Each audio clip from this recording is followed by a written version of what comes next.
Assalamualaikum warahmatullahi wabarakatuh. Nama saya Ali Mujadid, Stambuk A42120188. Di pertemuan kali ini saya akan menjelaskan secara singkat tentang sumber daya alam dan lingkungan.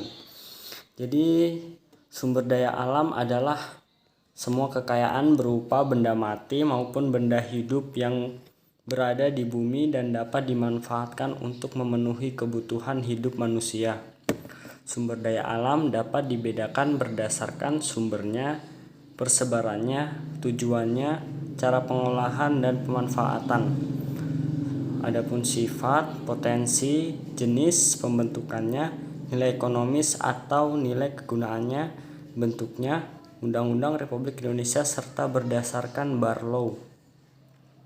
Sumber daya alam adalah unsur lingkungan yang terdiri atas sumber daya alam hayati, sumber daya alam non-hayati, dan sumber daya alam buatan.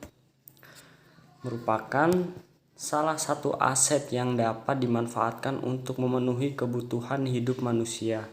Sebagai modal dasar pembangunan, sumber daya alam harus dimanfaatkan sepenuh-penuhnya, tetapi dengan cara yang tidak merusak. Bahkan sebaliknya, cara-cara yang dipergunakan harus dipilih yang dapat memelihara dan mengembangkan agar modal dasar tersebut makin besar manfaatnya untuk pembangunan lebih lanjut di masa mendatang. Sumber daya alam dibedakan menjadi beberapa. Yang pertama itu adalah sumber daya alam hayati yang berupa tumbuhan, pertanian dan perkebunan, hewan, peternakan dan perikanan. Yang kedua, sumber daya alam non-hayati ialah sumber daya alam yang dapat diusahakan kembali keberadaannya dan dapat dimanfaatkan secara terus-menerus, contohnya air, angin, sinar matahari, dan hasil tambang. Masalah kependudukan dan lingkungan. Pemanfaatan sumber daya alam di Indonesia menimbulkan berbagai masalah yang baru akhir-akhir ini.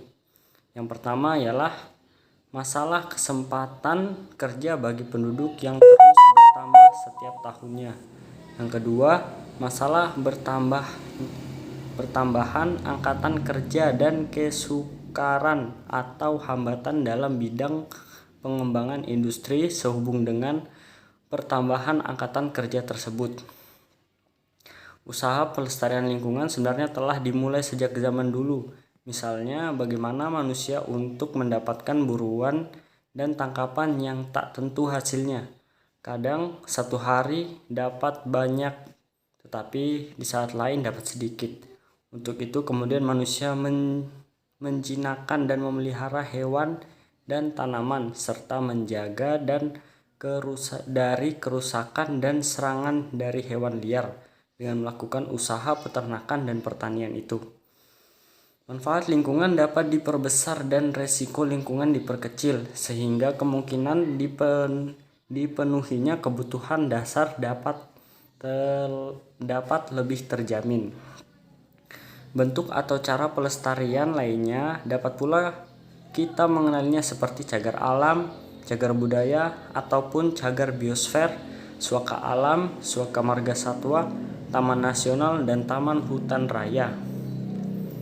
Jadi kesimpulan dalam materi yang telah saya berikan adalah dalam memanfaatkan sumber daya alam, manusia perlu berdasarkan pada prinsip